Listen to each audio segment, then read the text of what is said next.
noite a todos, a todas. É com grande satisfação que eu apresento aqui hoje o meu colega e, enfim, amigo, o professor Lukasz Stanek, da Universidade de Manchester, na Inglaterra, e o que eu vai justamente proferir a palestra, enfim, Henri Lefebvre on Space. E eu vou aqui, de início, justamente oferecer algumas informações, né, alguns dados sobre o professor, a fim de facilitar, né, o contato de vocês com a obra dele. Em particular, esse trabalho dele, que dá título à palestra de hoje, Henri Lefebvre on Space, é um livro que ele publicou em 2011 e que se encontra na internet. É possível baixar esse livro. Então, eu vou apresentar o professor Lucas, depois eu lhe passo a palavra, a fim de que ele faça a sua fala. O professor Lucas, ele tem uma bolsa de pós-doutorado no Center for Advanced Studies in Visual Arts da National Gallery em Washington. Há pouco tempo, recentemente, ele assumiu a posição justamente de professor no Centro de Pesquisas em Arquitetura da Universidade de Manchester. Ele se graduou, quer dizer, na verdade ele fez a pós-graduação dele em Arquitetura e em Filosofia, depois de começar a estudar realmente Filosofia e Arquitetura também, nas universidades de Cracóvia, né, em Cracóvia, em Weimar, em Münster e em Zurique. E recebeu e fez o seu doutorado, no final das contas, na Universidade de Delft, na Universidade Técnica de Delft, na Holanda. Afora ter, enfim, trabalhado em Delft como professor, ele também trabalhou no Berlage Institute, na Harvard University, né, na Escola de Design da Universidade de Harvard, e no Instituto Federal de Tecnologia da Universidade de Zurique, onde ele trabalhou no Instituto de História e de Teoria da Arquitetura. Então, vocês vão ver aqui na fala dele, ele tem realmente essa sólida formação em filosofia e em arquitetura, e esse trânsito mesmo entre filosofia, teoria e história da arquitetura. Ele recebeu bolsas de estudo tanto em Maastricht, na Holanda, na Van Eyck Academy, no Instituto de Urbanismo de Paris, no Canadian Center of Architecture, em Montreal. E, além de ter publicações em livros e em revistas, o professor Stanek, ele é o autor justamente desse livro, Henri Lefebvre on Space, Architecture, Urban Research and the Production of Theory, que justamente saiu pela University of Minnesota Press em 2011. E atualmente ele está organizando um livro de Lefebvre que até agora nunca foi publicado, um livro dele sobre arquitetura, justamente o livro Vers une architecture de la jouissance, que é, enfim, por uma arquitetura da jouissance, que é, no fundo, é um termo muito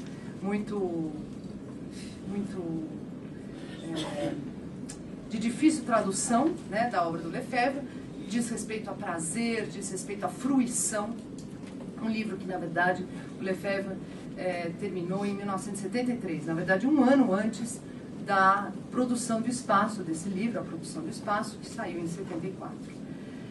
Além de trabalhar, então, nessa chave aí do Lefebvre, né, da obra do Henri Lefebvre, o Lucas tem tido como, como área de pesquisa,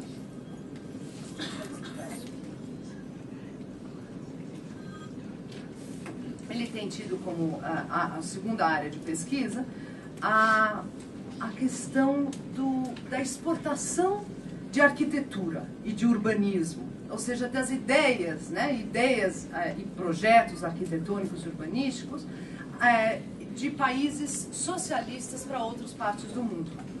África, Ásia e o Oriente Médio durante a Guerra Fria. Então, há que se dizer que o professor Lucas é polonês, né, enfim, ele transita por tantos contextos acadêmicos, né, e urbanos diferentes, mas ele, digamos, de nascença, ele é polonês. E justamente, então, ele tem trabalhado bastante sobre essa exportação de arquitetura e de urbanismo de países socialistas para países da África, da Ásia e do Oriente Médio durante a Guerra Fria e a consequência disso para processos globais de urbanização nos dias de hoje. Essa pesquisa, deixa eu ter que abrir espaço aqui, tem mais cadeira aqui. Deixa eu só... Luiz Antônio. Tem mais duas cadeiras. Tem mais uma aqui. Tem mais uma aí também.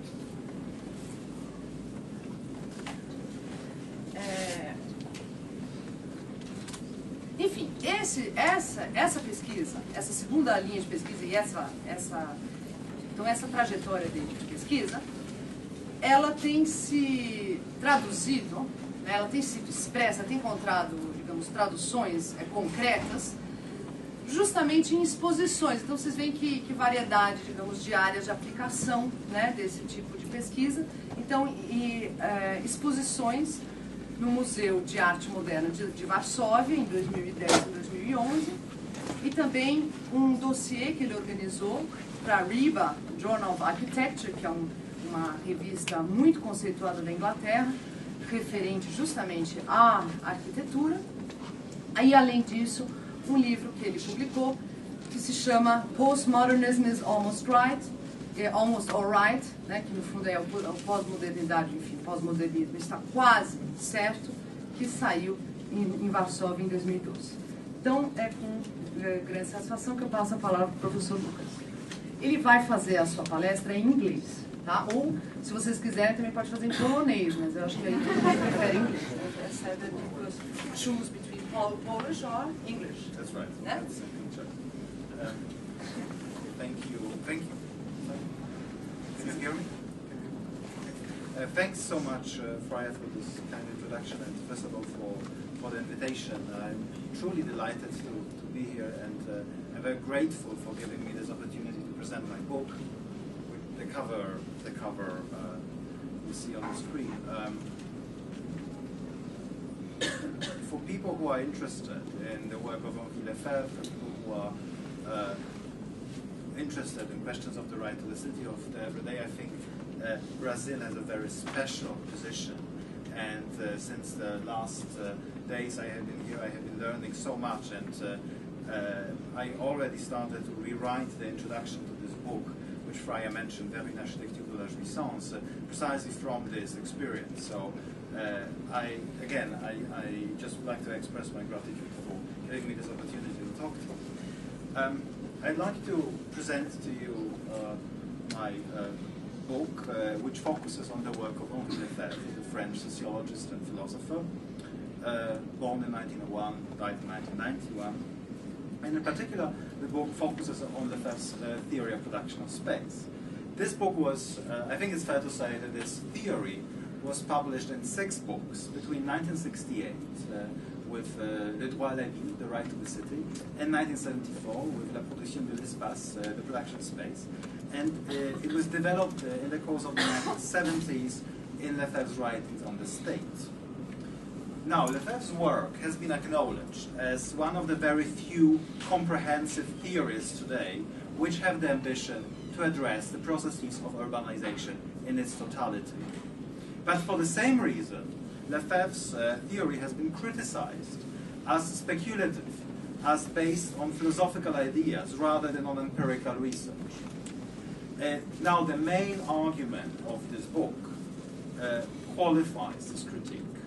This book shows that Lefebvre's theory was developed from within a long process of engagement into multiple research studies in rural and urban sociology since the 1940s, and an intense, if controversial, exchange with architects and planners. And it is from within these exchanges, I argue, that the 3 fundamental theoretical decisions of Lefebvre were taken. First, the shift of the research focus from space to the processes of its production. Second, the argument that this production is carried out by a multiplicity of social practices And Henri Lefebvre distinguished between three broad groups of these practices: material transformations, practices of representing space, and everyday practices of appropriating space. And third, Lefebvre stresses the contradictory, conflictual, and political character of the processes of production in space. And before I develop this argument and before I present the book, let me start with a detour. This book is a historical book and it's a theoretical book, but at its beginning lies an empirical research about a very specific contemporary situation. And I would like to start with this brief account of this research, which at the first glance has really nothing to do with Lefebvre, because it generated several questions which were guiding this book. And this research was focused on Nowa Huta, which was a city in Poland, the so-called first socialist city in Poland. Nowa Huta was constructed since the late 1940s by the socialist regime near Krakow, the Polish historical capital. The aim of this construction was to accommodate the workers of the nearby steelworks.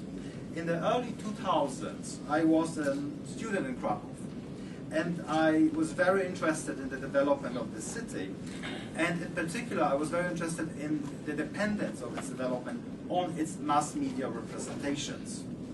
In fact, since the foundation of Nowa Huta, the development of the city was defined by its mass media image as this young, airy, modern, green, wealthy, atheist, and socialist city. Yet after the end of socialism in 1989, the image of Nowa Huta was quite exactly an opposite one, that of the city of retired workers and unemployed youth, with crumbling infrastructure, characterized by an ecological catastrophe. And I was very interested in the role these competing representations had on the development of Nowa Huta, and in particular on the practices of architecture and architects and urban planning. And this is how I came across Lefebvre's theory. I thought that this theory was a good starting point to look at Nowa Huta, and this is because of one strategic decision Lefebvre took. What I mean is the decision to theorize practices of representation of space as practices of space production, rather than seeing representation as something which is secondary, which is coming after material space has been produced. And this seemed to me, you know, this decision really about an ontology of the production of space, seemed to me a very promising perspective for looking at Nowa Huta, which was precisely this city built somehow to catch up with its mass media representation. And more specifically, for my Nowa Huta research, it meant that I was not so much interested in confirming or refuting a particular representation. I was not very interested if a particular representation is really true or false, but rather I was looking at particular conjunction in which specific representations become operative. So for example, I was looking at representations becoming arguments in municipal investment policies, or conceptual frames for architectural competitions, or operative design concepts, or vessels for everyday experience of urban spaces. And I decided to tell you this story, which ultimately led to this book, because it reveals not only my motivation to read Lefebvre, but also announces several themes which inform this reading. First, there is a question about the relevance of Henri Lefebvre's theory today, and its relevance for architectural and urban research. And this was also the motivations of, which led to two conferences in Zurich and in Delft, which I have co-organized, and actually I was at both of them.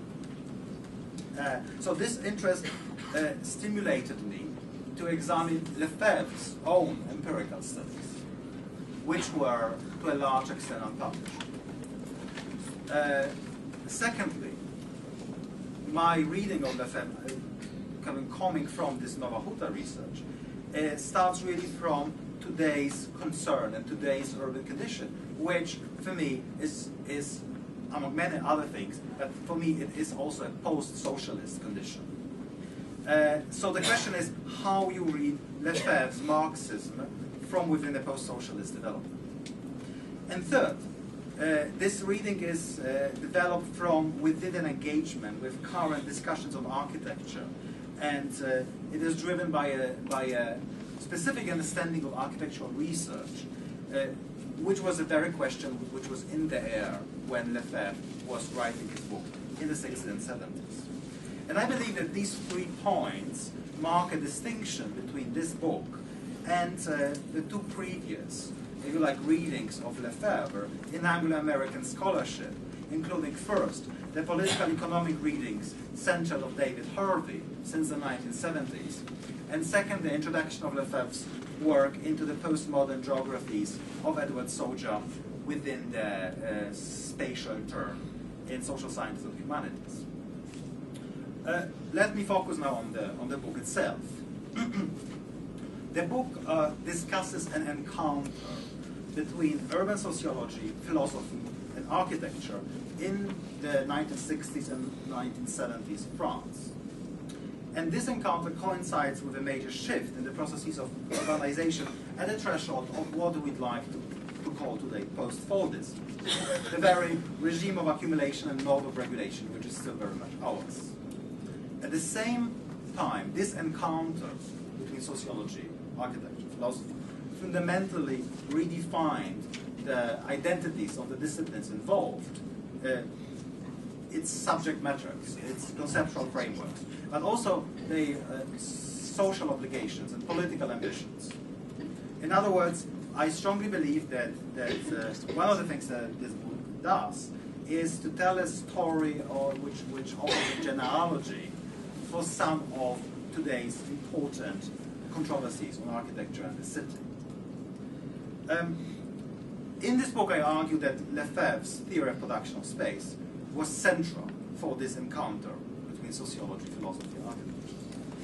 Now, the influence of philosophy, in particular Lefebvre's specific reading of Marx and more generally German philosophy of the 19th century, has been demonstrated by scholars. But Lefebvre's involvement into the 2 other disciplines is much more controversial. So what this book does, on this sort of basic level, which I believe every at least historical book should be doing, that is to say, bringing new material to the table. What this book does, in this sense, is to show evidence of his exchanges with architects and planners, and of the research studies which he, to some extent, carried out, and to a large extent, supervised. And they started already with this. They started with 1940s studies on the Pyrenees and the Pyrenean communities, commissioned by the Musée National des Arts et Traditions Populaires in Paris. And this research was later developed into Lefebvre's dissertation. And what you are looking at now is the very first sketch of his PhD. And these are the places which he studied in the Pyrenees. This was a very important study based on archival research and interviews, which can be read in retrospect as a study about the production of landscape by means of everyday practices. For example, the negotiation and the use of commons, like pastures, pathways, or forests. After the Second World War, Lefebvre was developing this research at the Centre d'études sociologiques in Paris, and while working at the Centre, his research moved from rural to urban sociology. And the very first topic was the new town of Mourenx in southwestern France. The town was built around the petrochemical complex of Lac, and I will return to this study later in the talk. As a professor in Strasbourg between 1961 and 1965, and Nanterre, Paris Nanterre, between 65 and 73, Lefebvre headed a range of interdisciplinary research projects, and in particular, in 1962, he co-founded the Institut de Sociologie Urbaine, which he presided until 1973. And this is a very important, this was a very important institute in France, which carried out a range of commissioned research, in particular about everyday practices of habitation, of dwelling. And when I say that this was an important institute, I mean that it had an actual impact on in particular on discussions on architecture and urban design, and it was instrumental in the critique of modernism in France. And already the choice of case studies of the Institut de Sociologie Urbaine conveys a sense of interest in then current architectural debates, including the re-evaluation of the work of Le Corbusier, such as Pessac, or the Unité d'Habitation in Marseille, but also what you see here on that side, new approaches to urbanism and architecture, such as the Village Expo or the Grand Borne, with an attempt to merge typologies, such as, for example, in Village Expo, to merge individual housing with multifamily housing. Much of the work of the Institute and of Lefebvre himself was inscribed into a climate of opinion of a wholesale revision of modernist architecture and functions urbanism, and the influence on the production of space in post-war Europe and beyond. Read today, this revision appears highly polemical, and it was itself subsequently questioned by the historiographies of the modern movement. In other words, Lefebvre's writing on architecture and urbanism need to be understood within a specific historical condition, including the general shift in French urbanism away from the concept of the mass housing project, the grands ensembles, towards the concept of the new towns, the ville nouvelle. But Lefebvre's writing on space also coincided with a period of theoretical and formal experimentation in French architecture after the death of Le Corbusier in 1965. And it was in the course of this debate that the disciplinary identity of architecture was redefined. And when in 1971, Lefebvre compared his work to that of an architect who, quote, is an intellectual brought to pose problems which are the same as those I pose, unquote, this statement pointed at a shift in architecture culture. And this shift was conveyed by an attempt of the architects to claim the position of intellectual, speaking on behalf of urban space. And Lefebvre very much assumed this position himself. And his appearances in the mass media, in radio and television, were very important sources for my book. But besides them, Lefebvre's contributions to architecture culture included publications in architecture journals and catalogs of design exhibitions. He was also supervising several PhD dissertations and master theses, in particular this one at the Institut d'Urbanisme de Paris. He participated very actively in the reorganization of architectural education in France, and he participated in several really important juries of architectural competition in Caen in '69 and in the 80s, 70s and 80s in the debate around Les Halles. And this, for example, these are the projects he voted for in the 81 competition in Les Halles. But I was also looking at his editorial policies at the journal Espace et Société with Adam Kopp, and his collaborations with architects on interdisciplinary research projects. So this is the table of contents of the book, still as you see on the level of proofs without page numbers. And the discussions of these engagements are in the focus of the first chapter of the book, within a broad overview of Lefebvre's work. Now, the second chapter discusses his research and the research of his team in urban sociology, and in particular the questions of everyday practices of habitation, of dwelling. And I argue that one way to look at the theory of production of space is to see it as a particular type of generalization of this research on dwelling. And the third chapter focuses on critique in the sense this concept takes in Western philosophy as a Kant. That is to say, as a speculation about a particular condition or limit of the practice. And in this case, it is about the conditions and limits of thinking, experiencing, and producing space. And this is conveyed by a theoretical, philosophical, really, reconstruction of what I see as the main theoretical argument of Lefebvre, which is that space is a concrete abstraction. And I will return to that. And the last chapter focuses on project of Lefebvre, which is discussed in relation to several architectural and urban planning designs, which he addressed in his writings. So as you see, this table of contents has a programmatic character: research, critique, and project. They identify the three disciplinary perspectives, which somehow come together, even if they don't merge, in Lefebvre's work. So, urban sociology, philosophy, and architecture. But also, they are not really three distinct parts of Lefebvre's work, but rather three voices in his writings, which are negotiated in every single concept he coined.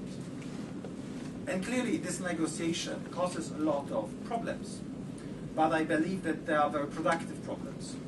And I will also say something about that later. So let me now, in the following part of this talk, guide you through those chapters with a particular attention to the first and to the last chapter. The first chapter really reflects on this question: what does it mean to read Lefebvre's theory today, and what does it mean to work with Lefebvre's theory today? And the first consequence of this question, sub-question if you like, I have already posed. What does it mean to read Lefebvre and Lefebvre's Marxism in a post-socialist condition? That is to say, after the end of the Soviet Union and other socialist states in Europe, and given the gradual dismantling of post-war institutional compromises in the West, for which Marxism was a major inspiration. More specifically, what is the relevance of Lefebvre's work for urban research today, after the political and economic end of regimes which instrumentalized Marxist rhetoric and to some extent fulfilled some of its postulates, such as the reduction of the commodification of land. In other words, it is necessary to question the cognitive value of Lefebvre's theory in today's post-socialist urban condition, which is not at all limited to Nova Huta, and is not at all limited to Eastern Europe, but encompasses both the state of mind and all too real deconstruction of the false Keynesian welfare state and its modes of urbanization. So on one hand, there is an apparent failure, if you like, of philosophical and political foundations of Lefebvre's theory. But this is not the only challenge for us readers of Lefebvre today, because his work seems to be almost equally undermined by its own success. And by this I mean the incorporation of concepts which were coined or shaped by Lefebvre, such as centrality, monuments, everyday, and even the right to the city, into dominant discourses of architects, planners, administrators, and developers, not to mention the numerous gentrification projects which are carried out in the name of these ideas.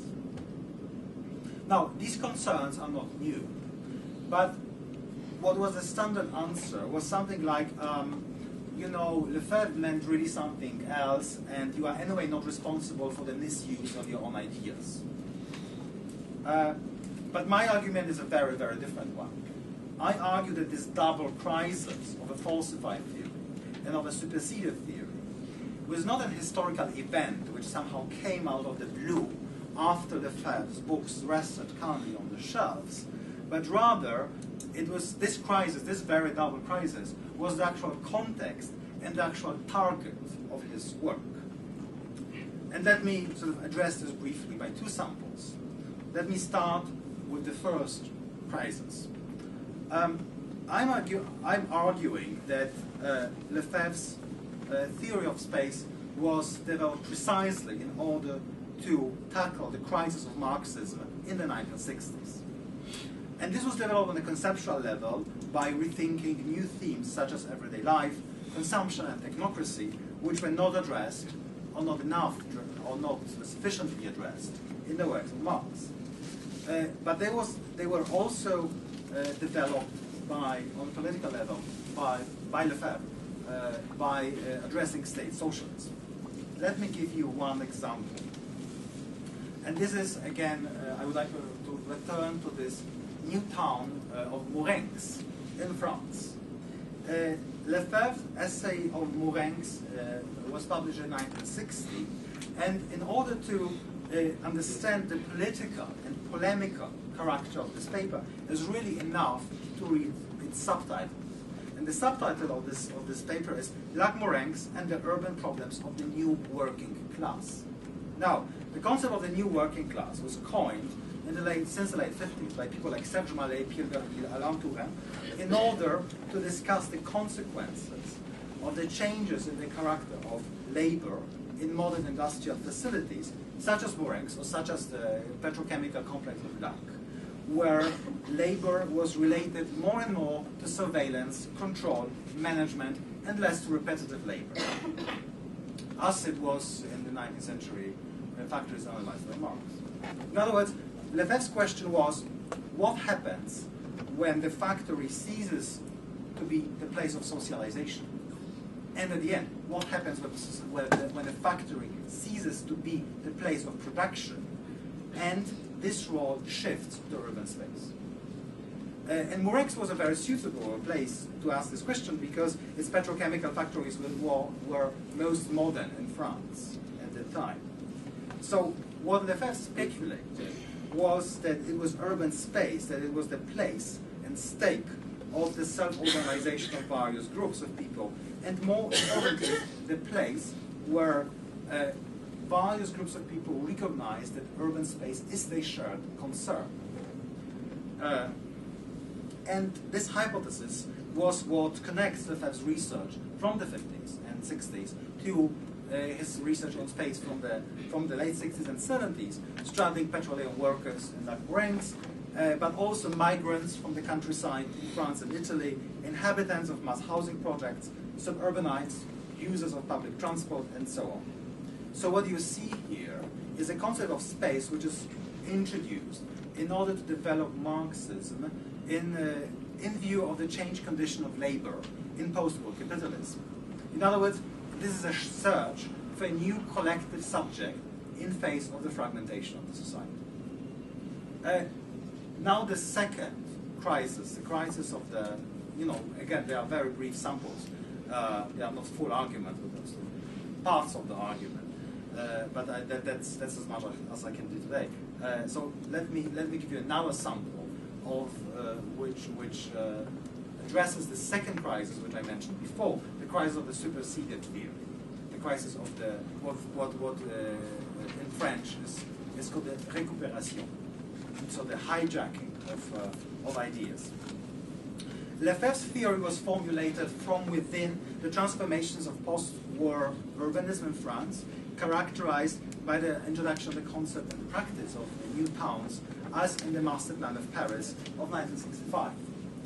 And the first research projects which were commissioned by Lefebvre and the Institut de Sociology Urbaine were actually related to the preliminary studies of this master plan, in particular the Montmorency Valley, which is in the north. But also other research studies of the Institute were commissioned by state planning agencies. So you see, this is the question: how to understand this process? How to understand the fact that the thinker, who said many times and who wrote many times, that the one ideological and political enemy he is writing against is the state. So how to understand the fact that this thinker basically accepts that all of his empirical research studies were funded by the state. I believe that what is at stake here is a process of institutionalization and normalization of critique, including Marxist critique, within the reforming post-war state. And Lefebvre witnessed this concept being included to the discourses of French planning. And this process began already in the final years of the presidency of Georges Pompidou, that is to say, at the very time when Lefebvre was publishing his books on space. So he would be witnessing state officials postulating a new quality of urban life, the redefinition of the city into the place of appropriation and festival, and game and interpersonal exchange. He would be seeing a minister quoting his book with the title "The Right to the City," and he would be witnessing official documents arguing in favor of centrality of streets and squares, and arguing in favor of the introduction of collective dimensions into urban space. So my point is here that the introduction of these concepts into planning discourse was taking place in parallel to Lefebvre publishing his books in space. I think that a careful reading of his books makes it evident that Lefebvre worked on his concept by constant reshaping them in a polemical way from within this heated debate. And this includes concepts which are really key to architectural debates of the 1960s. And again, let me give you one example. The concept of the user, usagère. Lefebvre was talking a lot in favor of the use value of the city as opposed to its exchange value. And the concept of the user was central for several of the projects he was supervising. But in the course of the 1960s and 70s, Lefebvre became a very vocal critic of the concept of the user in French planning discourse. And for example, in a lecture of 1979, so somehow reflecting upon the previous decade, Lefebvre argued that the concept of use was increasingly exposed to three dangers. First, depoliticization, with the user replacing the citizen. Second, functionalization, with the reduction of use to services. And third, normalization, when users are increasingly defined by an average found in the reality, in the target group. But at the same time, so Lefebvre is criticizing the very concept he worked a lot in the course of the 60s and 70s. But at the same time, he never abandoned this concept as presumably hijacked by his opponents. Rather, this very critique from the lecture of 79, which I just quoted, this very critique conveys a precise project of the user, even if defined in a negative way. So, in opposition to depoliticization of the user, Lefebvre imagines use as the possibility of a new collective subject, like in Murex. Second, in his protest against the functionalization of use, one can see an attempt to redefine use beyond the domestic interior and really to think the city in terms of use value. And finally, when Lefebvre opposes the normalization of use, he is really thinking about use as an activity which breaks with the logics of the situation, which introduces a rupture, use as excess, use as appropriation. So what I want to argue with this sample is that Lefebvre's work needs to be understood really as developed from this highly contextual debate with concepts changing hands. And one of the small but I think juicy details of this research was that I have realized that some of the most important concepts of Lefebvre, which cannot be detached from his name, such as the right to the city or the urban revolution, were actually taken over from his ideological opponents, including right-wing writers. In other words, while Lefebvre's position was developed from within a Marxist perspective, it was a very different perspective to that of Manfredo Tafur. I'm not sure how familiar you are with Tafur's work, but this is a key Marxist thinker, an Althusserlian thinker, if you like, for architecture and architectural culture at the time. So one of the things I'm trying to do in this book is to oppose various types of development of Marxism within an architectural discussion.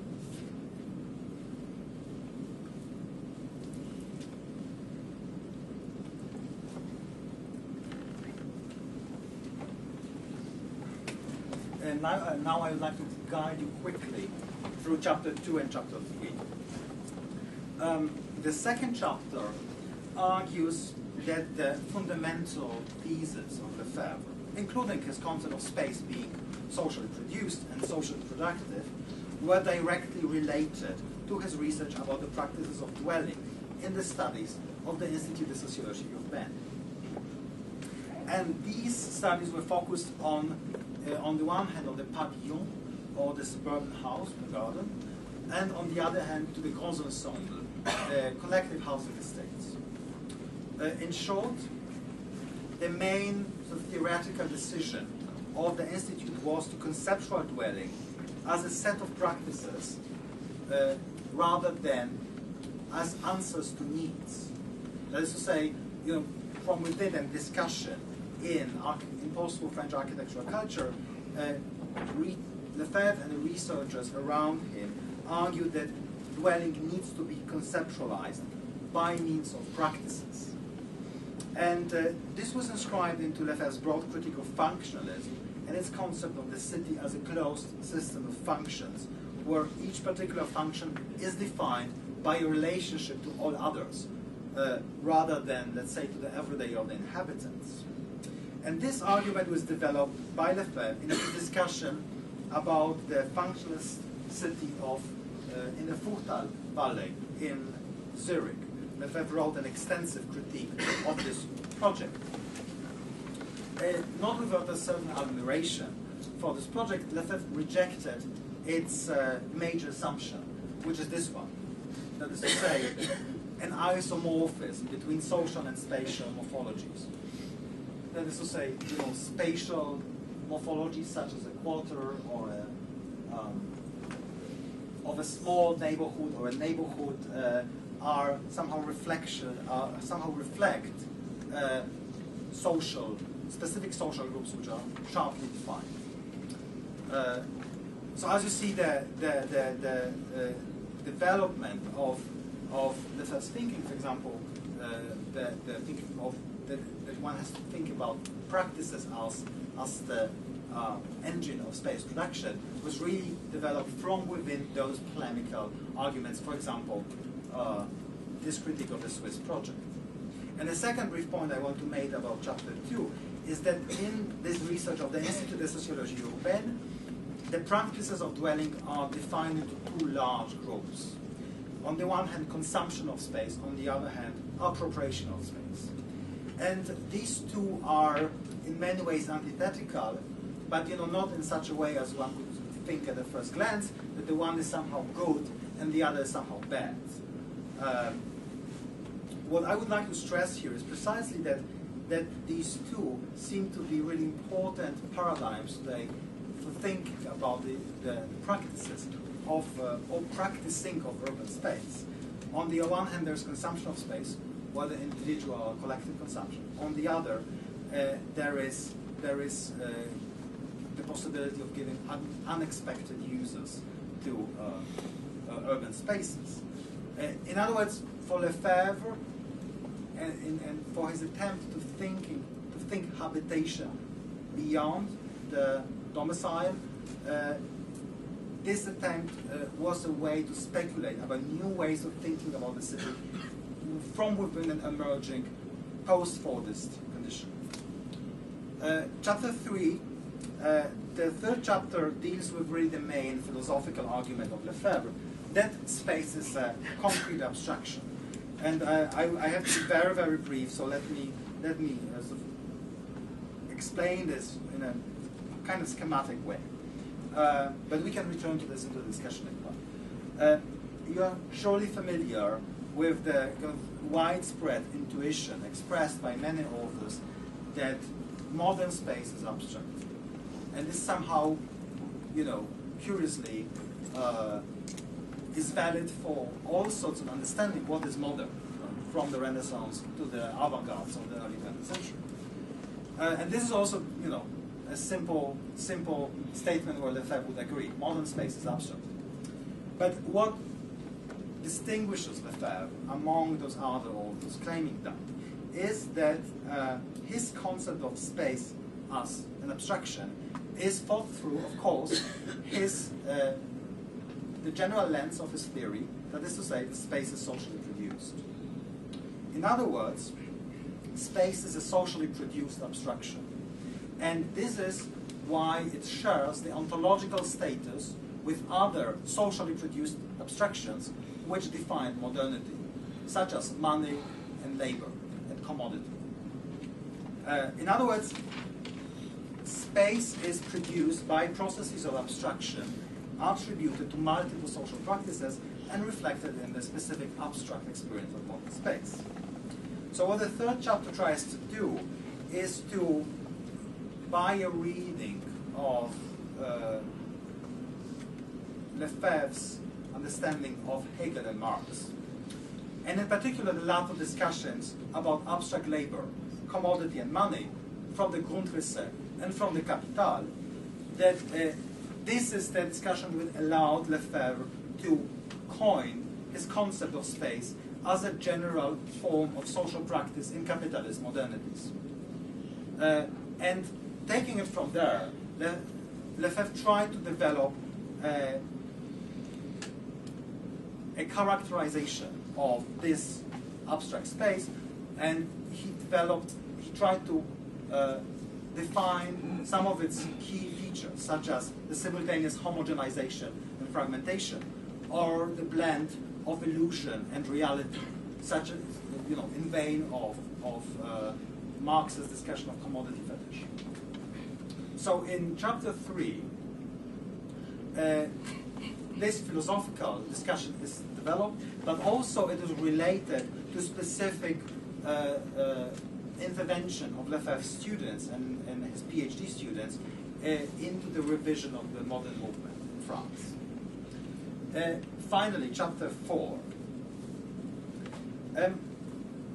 This is the last chapter, and it discusses, if you like, the projected aspects of Lefebvre's theory. And more importantly, I suppose, it discusses the projective aspects of the concepts introduced so far. And this is developed by looking at a highly unorthodox selection of designs which Lefebvre addressed in his writings, including such designs as the phalanstery of Charles Fourier, or the City in Space of Ricardo Bofill, or the New Babylon by Constant Nieuwenhuis, or the project of New Belgrade from the 1980s, which was a competition entry submitted by Serge Renaudy, Pierre Guibault, and Lefebvre himself. Now, to confront concepts and designs does not aim at illustrating one by the other. Excuse me. Rather, what it aims at is to convey what Lefebvre called a project. And this is defined by an operation, quote, proceeding from the given to the possible, unquote. In other words, it's a research about possible tendencies of spatial and social development based on an investigation of the emerging urban society. And this is the very operation which Lefebvre saw as a capacity and competence of architecture. And hence a reading of Lefebvre's concepts in chapter 4 sort of serves to challenge these concepts and to develop them, rather, you know, to conform and to argue that in particular architectural projects, Lefebvre's concept was somehow exemplified. And again, let me show this to you by another sample. The concept of difference. Difference is a key concept for Lefebvre's work, not only for his work about urban space, but in particular about in his work on space, because difference is what defines, in Lefebvre's view, urban space. Urban space is the site where differences come together, recognize each other, and acknowledge each other. And this interest in spaces produced by differences is what Lefebvre found in Charles Fourier. As you know, Fourier was the so-called utopian socialist, and in the first decades of the 19th century, Fourier argued that social change can be achieved by means of a reform rather than by a revolution, a reform of economic and political institutions. And Lefebvre was very intrigued by the famous concept of the phalanstery, a building for 1,620 inhabitants envisaged by Fourier as the node of the society to come. And this is a sketch of Fourier about the phalanstery, which he somehow imagined as a Baroque castle, Versailles or other. For now, why is it relevant for the discussion about difference? Because for Fourier, the phalanstery is based on a combination of different people and their passions. And these combinations produce new relationships of love and labor. And in this perspective, architecture is really understood as an assemblage of forms, bodies, concepts, and ideas. And let me illustrate this with showing you a short excerpt from an interview which Lefebvre gave in 1972. And as you probably will recognize, it was shot in the Palais Royal in Paris. And in this interview, Lefebvre discusses Fourier's phalanstery. So the interview will be like 3 minutes or 4 minutes. It will be in French. There will be my English translation. So let's try that.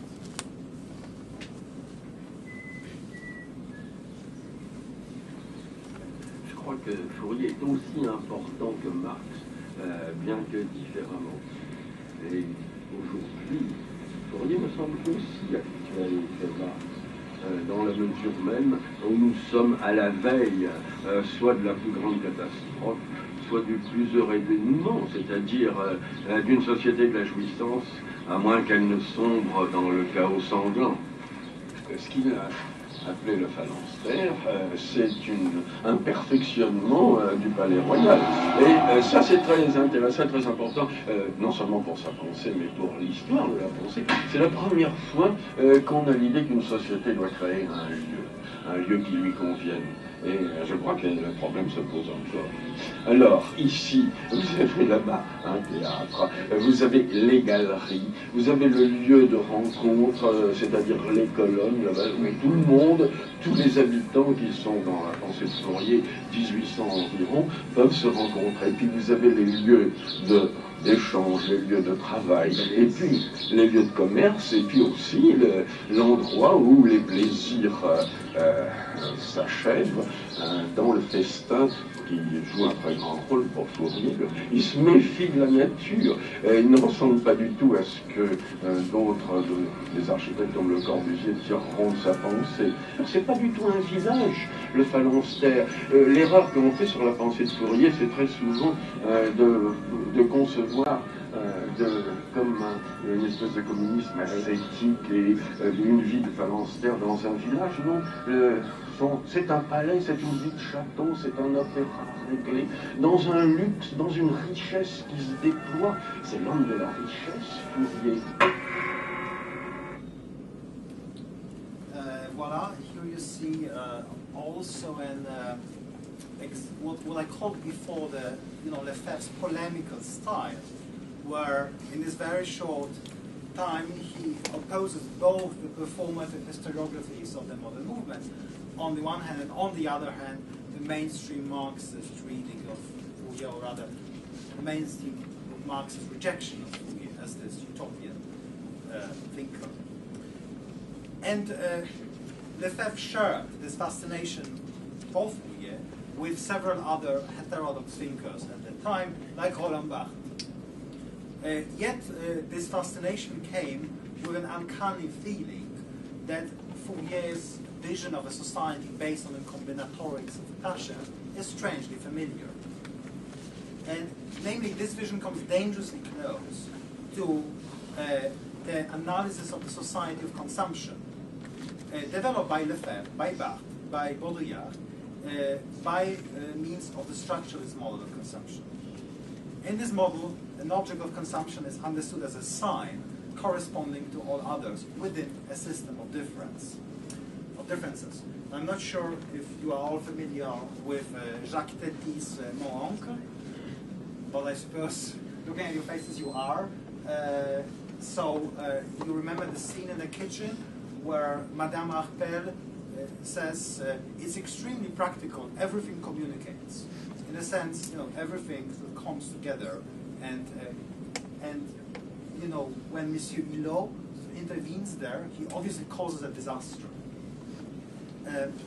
So this is why Lefebvre hesitates with that Fourier is an author of a project of architectural bliss and collective luxury, or rather a society, or rather if Fourier is a prophet of a society of consumption and socialized worker. And in that sense, Lefebvre's reading of Fourier ends in a state of undecidability between utopia and dystopia, a hovering which is very specific for architecture culture in Europe in the late 60s and early 70s. But at the same time, this confrontation of Lefebvre's concept of difference with Fourier's phalanstery makes it clear that Lefebvre's intuition about urban space as defined by differences needs really a next theoretical step. So he is rethinking architecture and urban space not just by means of association, but also, like Fourier, but also by repulsion, like Georges Bataille. So Lefebvre theorized the performance of an architectural object by means of these two contradictory operations, gathering and dispersion, attraction and rejection. And this is how he analyzed the campus of Nanterre in May '68, precisely as a process of gathering and dispersion on a territorial scale. And in his first-hand account, Nanterre is examined as an explosive production of differential space, which subverts the very spatial scheme which aimed at the reproduction of social relationships. So again, this was a sample about how, by reading Lefebvre's philosophical ideas and, let's say, his understanding of thinkers like Fourier, together with architectural projects, how one can actually produce concepts. And this interchange between concepts and project is continued in Lefebvre's readings of other architectural proposals, such as the New Babylon by Constant Nievenhaus, which was designed between the late 1950s and the 1970s, and a project by Ricardo Bofill, the City in Space, which was developed between '68 and '70. And Lefebvre was personally engaged with both architects. And I'm just going very briefly through those projects. My main point about Bofill's work is to read it together with Lefebvre's speculation about the space of the body. And here the very important reference is our experimental movies, which were developed by Bofill and actually directed by him, which address this question of the production of space by a body or by bodies. This is the City in Space is really not a very well-known project. On the other hand, the New Babylon is probably one of the most famous projects of the 1960s. It was widely publicized. But I'm reading New Babylon as together with Lefebvre's concept of scaling. I'm trying to read New Babylon, in particular this one intervention in Amsterdam, as as an intervention which aims at the complexification of the city against the new borders introduced by urban renewal, gentrification, tourist industry, and monumental preservation. And in Constant Nieuwenhuis, the architect, witnessed all these processes in Amsterdam. And here, I think a very interesting document, which I found and on which I work with, is a sketch of a dérive, which was developed by Lefebvre students from the Institut de Sociologie Urbaine, and who went to Amsterdam and developed a dérive and then sent this notation to Constant Nieuwenhuis, and then he sort of sent back his critique. And this correspondence can be found in the Constant Archive in The Hague. Let me conclude. I think that some of those ideas show that architecture has an important, if ambiguous, position within Lefebvre's work. And in the text of 1973, he wrote about what he called a concrete utopia. And I quote from this text. Concrete utopia takes as a strategic hypothesis the negation of everydayness, of work, of economy of exchange. It takes jouissance as its starting point and aims at the concept of a new space which can be only based on an architectural project. Unquote. This sentence, or those two sentences, come from an unpublished book by Henri Lefebvre with the title Vers une architecture de la jouissance, towards an architecture of, and I realized that Fryer already tried to translate jouissance, and this is what we are working on very hard with the translator. You can translate it as bliss, you can translate it as delight, you can translate it as fruition. So this is a manuscript of 225 pages, which was a result of one of those commissioned research studies in urban sociology, which I mentioned before. And it was written in 1973, thus 1 year before the publication of La Production de l'Espace, the production of space. And the translation of this book is ready. I'm finishing the introduction, and as I said before, this visit to Brazil will certainly influence it. And hopefully this book will be published by the University of Minnesota Press at the beginning of next year. Thank you very much.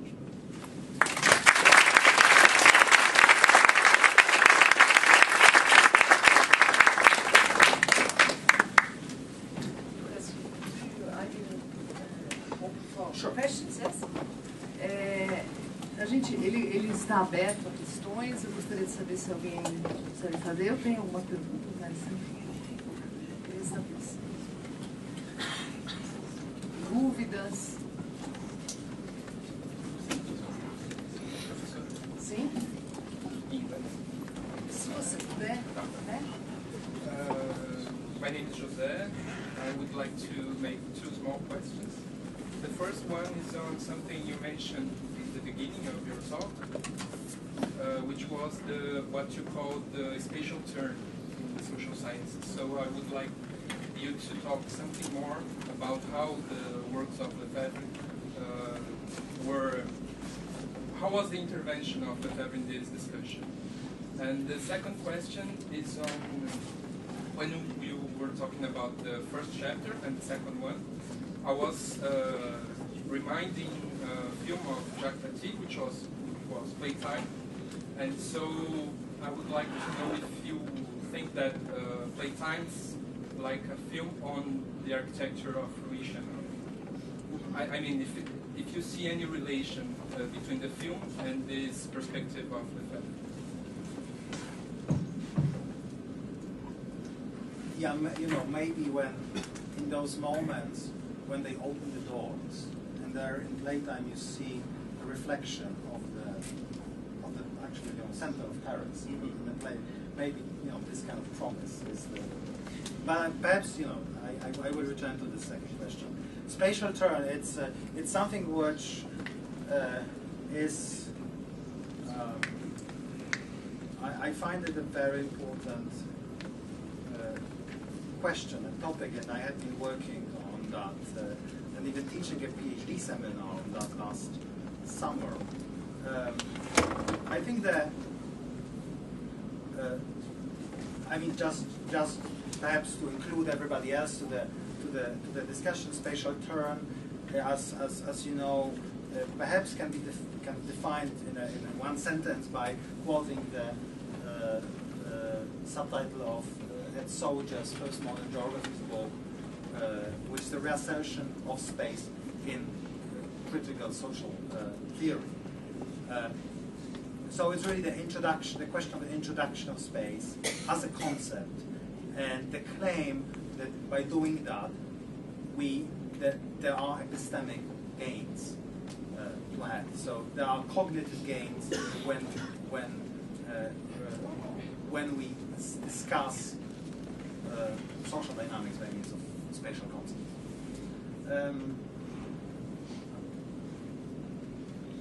I think that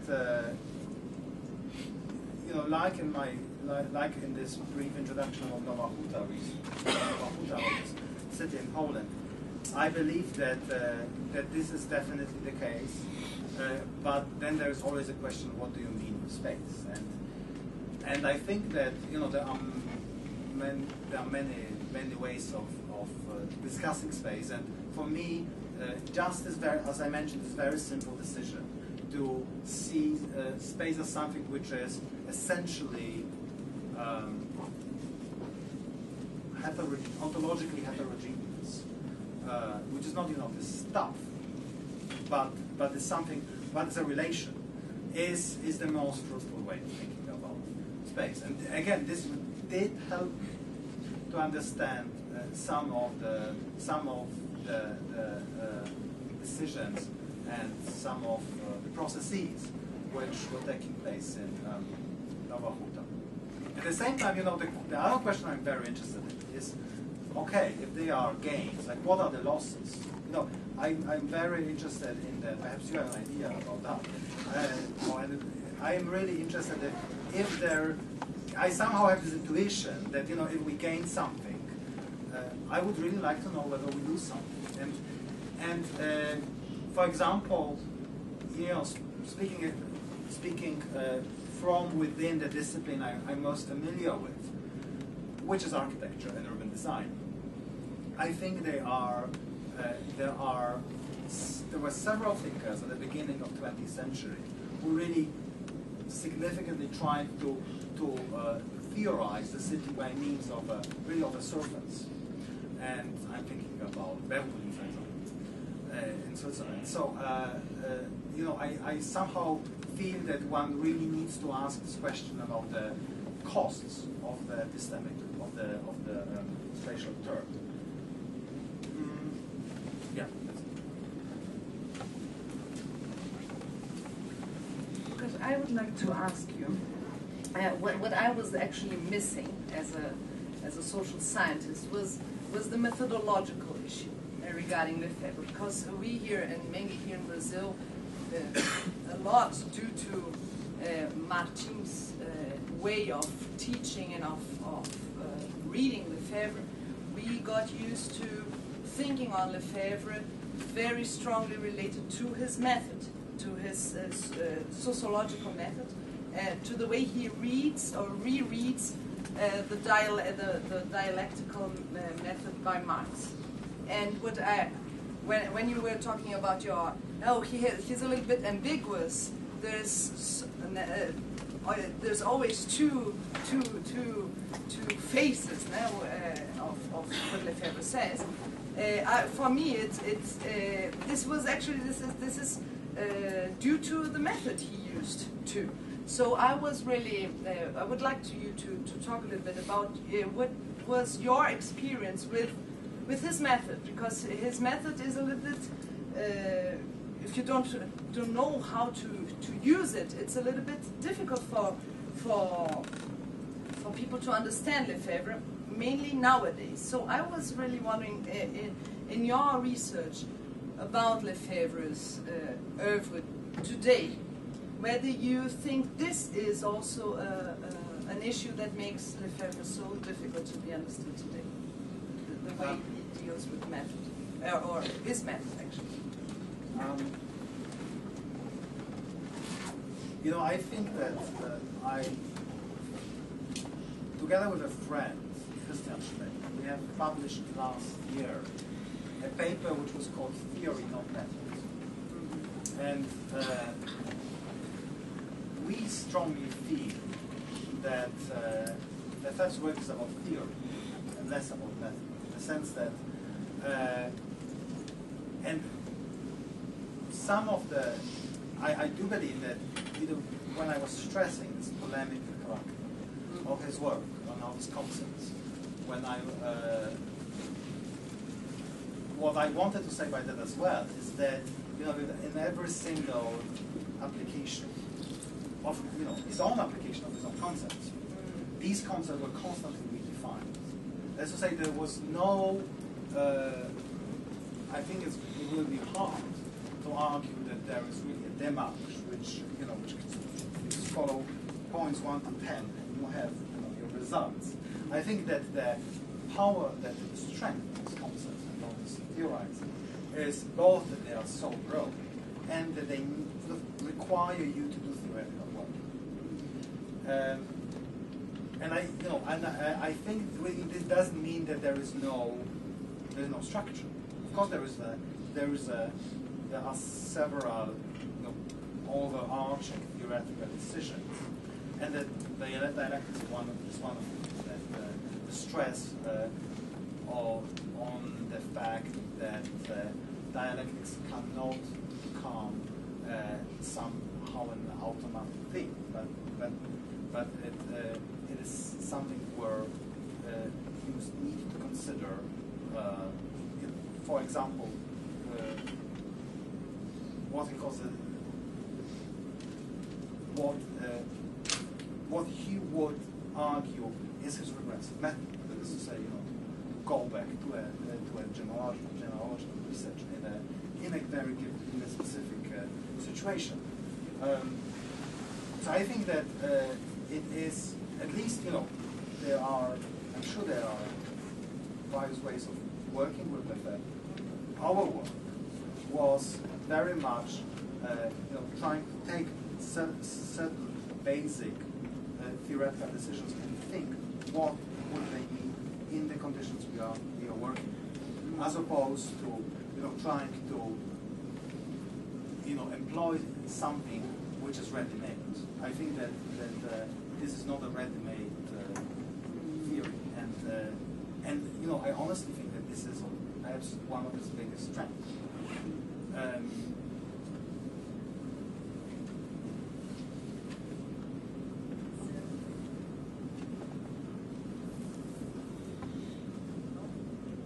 I have one last question. I just wanted to know whether you could talk a little bit to us about his relationship with Castells, Manuel Castells, because this is a very strong reference for Brazilian social science, Latin American social scientists as a whole, and here in Brazil we get there's quite the risk of getting to know much more about Castells than about Lefebvre, and if you could, because they were contemporaneous in Nanterre and Yes.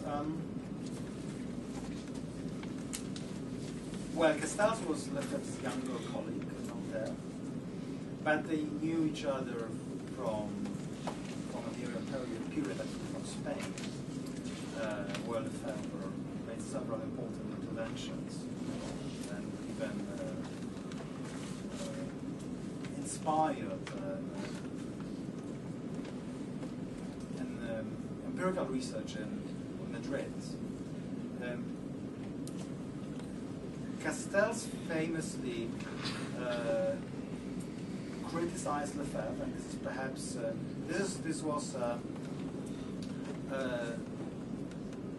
the very critique which somehow blocked Lefebvre's reception in many countries, and I'm not sure what was the case in Brazil, but it was certainly the case in the United States and in the Anglo-Saxon scholarship that the urban question became this sort of ultimate critique which means that that is somebody we really should be very careful. And the basic critique is, and there's I think one sentence where Castel, this is really kind of compensation of Castel's critique from the early 70s of Lefebvre, that Lefebvre develops in a very curious manner from a Marxist critique of urbanism to an urbanist critique of Marxism. This is like the catchphrase. In other words, for example, Castel would be arguing that for Lefebvre, urban space becomes somehow mysteriously this site of social change. That is to say, we shouldn't pay too much attention to class struggle anymore, because somehow if we come together in cities, change will happen. This is certainly not what Lefebvre is saying. And again, Lefebvre was until his death. And mind you, he died after the fall of the Berlin Wall. But until his death, he was Marxist. One has to also say that Castells is, in my reading, Castells is one of those people who most successfully applied some of Lefebvre's concepts. In The City and the Grassroots, there is this, I really think, a very, very important chapter on the Paris, on the Commune of Paris, where Castells refers to Lefebvre's concept of the urban revolution in order to show that the Commune of Paris, if it was a revolution, it was certainly not a proletarian revolution, but it was an urban revolution. And he does this in a very careful, empirical way and historical way by looking at, let's say, the class composition of the communards, and asking the question, like, who is the enemy? And Castel says that the enemy is like not the bourgeoisie. The enemy are or the immediate enemy are the controllers of urban everyday life, the concierge, the curé. In other words, I think that this is it was a really powerful sort of demonstration of the cognitive value of some of Lefebvre's concepts, including the concept of But Lefebvre had written La Proclamation de la Commune. Of course. But La Proclamation de la Commune is a great book. But his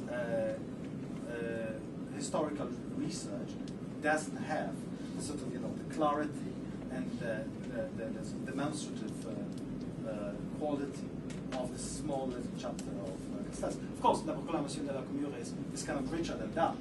For example, what I think is a key argument in La Proclamation de la Commune, which then led to Lefebvre's insights about May '68, was this understanding that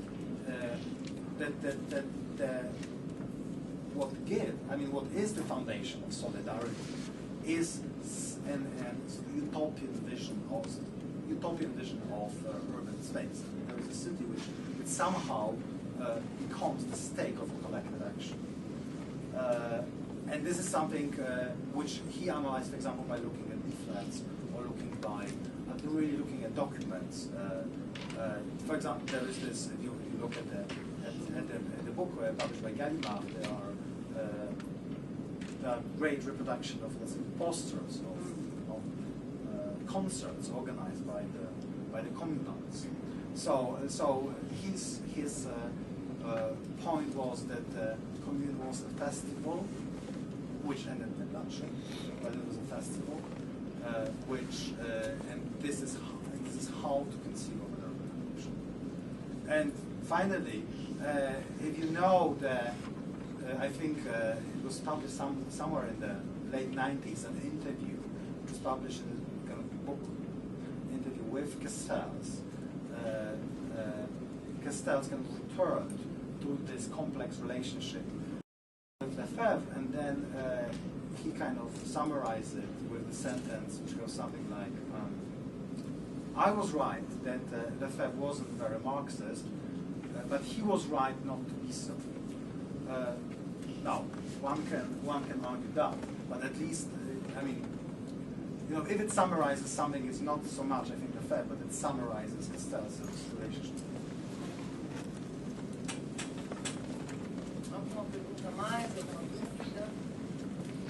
I'd like to hear you talking more about the relationship between Lefebvre and Tafuri, as you mentioned before. Okay, well, the very inachevable de la jouissance. Okay, let me start in a different way. Tafuri was a frequent guest in Paris, and around 68, and architecture schools are always called at the time the unité pédagogique. So when the École des Beaux-Arts was dismantled, these were the architectural schools in Paris. He was a frequent guest as a writer, that's to say by means of his writings, which were translated or made available by people like Bernard Higuet. And he also visited Paris several times. A very interesting document here is a conversation in 1972,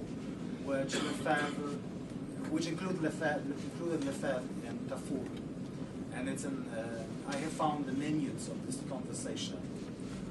It was never published, but it was a conference in poetry, and there you start to see some major oppositions, which on one hand are inscribed into Lefebvre's broad critique of structuralism, because Tafuri was definitely inspired by Althusser and more generally by French structuralism. But more specifically about architecture, the question was really about the possibility of, I mean, the position of architects and architectural imagination within, you know, any sort of progressive project. And Lefebvre considered that Tafuri's position on that was that any type of architectural imagination is necessarily conditioned by the architect's position within the social division of labor. In other words, architectural imagination cannot transcend its own position within the labor division. For Lefebvre, Lefebvre tried, and the point was very compelling, and the point was very well taken by many architects in France at the time. Lefebvre tried to work around that. This is something which Lefebvre fundamentally disagree with, and this is why he developed those studies like the ones which led to Pervina's Stück de la Jouissance, the studies which the commission was really about architectural tourism in the Spanish Mediterranean coast. So you see, like for a Marxist thinker, the story should be very simple. It's really about the reproduction of labor power, isn't it? And that's it. For Lefebvre, the story is not that simple at all. Perhaps let me finish this with sort of an example. Lefebvre, in one of his TV interviews, kind of contradicting himself as he did in a very interesting way, he said, like, if you think about the urban revolution, forget the Paris Commune, forget May '68. The only urban revolution which happened in France was the Front Populaire and the introduction of paid holidays for people, the congé payé. Because it was then when the people were allowed to discover the beach, the forest, the Fontainebleau, and so on. In other words, there is a much more complex relationship between pleasure, consumption, reproduction than this than the way people like Lefebvre thought about it. And this is why perhaps you have noticed that in his comments on Fourier, he said that it's ridiculous to think to condemn Fourier in the name of sometimes of aesthetic communism. I mean, this is not aesthetic communism is certainly not Lefebvre's interest in it. I mean, in a way, you need to know, saying in the language of that time, we need to know why we are up to for a revolution, and and this is not something which can be argued, by means of those aesthetic concepts. I mean, one needs to have some type of experience to have an intuition of what I'm talking about. In other words, you see, so these are, I think that it's hard to give a conceptual answer to that. I think that it is, the answer can be really found in very specific situations and very specific case studies, like the ones where Lefebvre is looking at the paid holidays. Alguma questão a mais? Comentário?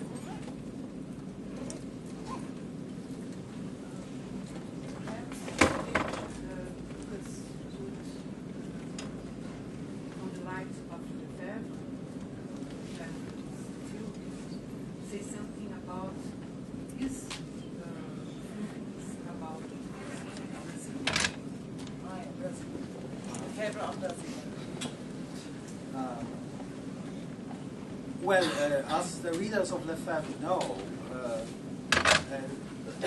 Lefebvre had, commented once or twice to Brasilia, but I have to say that his comments were very schematic, and it was for him just one of those functionist cities.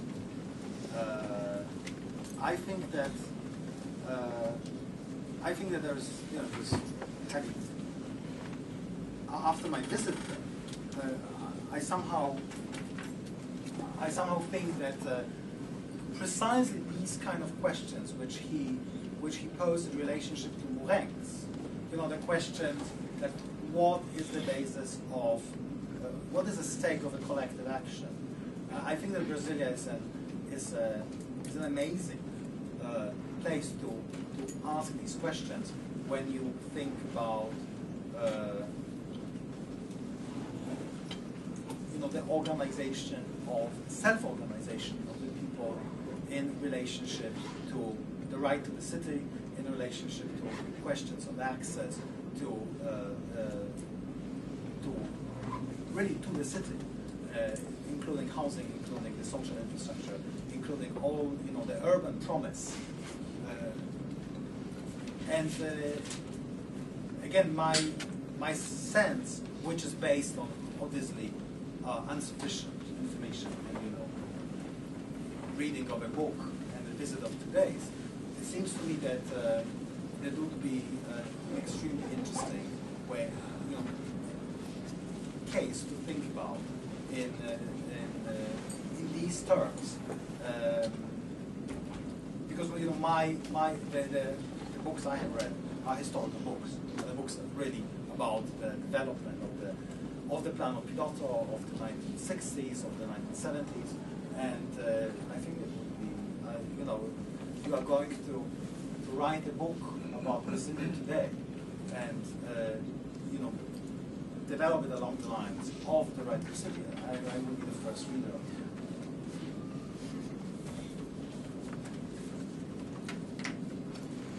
Nenhuma questão mais? Just to say that Lefebvre wanted to come to Brazil, Right. to visit Brazil. He wrote and suggested to invite him to come to the University of São Paulo because we have a seminar here on his work. Everything was going the right way, but his wife didn't agree. It's a problem in the life of Lefebvre. He was really very interested. Thank you. Ok. let's finish. Many, many thanks, Lukasz, for your wonderful